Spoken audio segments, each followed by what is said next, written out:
ឬក៏មានបញ្ហាជាមួយនឹងជំងឺ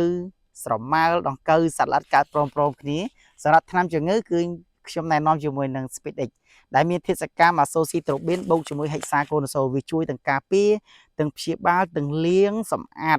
គ្រាប់ចន្ទីរបស់បងប្អូនឲ្យស្អាតទៀតផងហើយសម្រាប់ស្រម៉ាល់ដង្កូវសត្វល្អិតកើតព្រមគ្នាខ្ញុំណែនាំជាមួយនឹង Speed Gold បរិមាណកន្លះគីឡូបាទអានេះ3 in 1ដង្កូវសត្វល្អិតស្រម៉ាល់កើតព្រមគ្នាបងប្អូនប្រើជាមួយ Speed Gold មានមួយឈុតនេះបងប្អូនកំចាត់បានហើយទាំងជំងឺទាំងដង្កូវស្រម៉ាល់សត្វល្អិតបាទនេះបងប្អូនអញ្ចឹងបិទតែចន្ទីនេះគឺ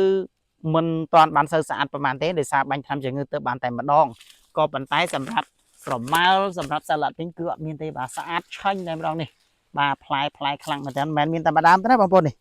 បាទមិនមានម្ដងទេណាហ្នឹងហើយនេះផ្លែពេញទាំងអស់បាទងាកមើលខាងនេះទៀតបាទមើលខាងនេះទៀតនេះផ្លែបាទតែគ្រាន់តែវាអត់សូវស្អាតទេយើងទៅបាញ់ថ្នាំជំងឺម្ដងពីរដងនេះអត់តាន់បាញ់បានញឹកញយយ៉ាងតិចដើម្បីបាញ់ឲ្យបានស្អាតអាកាសធាតុចុះត្រជាក់បែបនេះបងប្អូនបាញ់ឲ្យបាន4-5 ដងទើបស្អាតបាទបងប្អូនមានបញ្ហានេះបងប្អូននេះ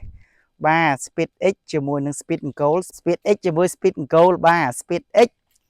ជំងឺផ្សិតកាត់ទឹកភ្លៀងសន្សើមស្អិតសន្សើមប្រៃភ្លៀងអាស៊ីតបាទការពារព្យាបាលជំងឺសារ៉ា Speed Gold ស្រម៉ាល់សត្វល្អិតដង្កូវនៅក្នុងហ្នឹងកញ្ចប់តែមួយតែម្ដង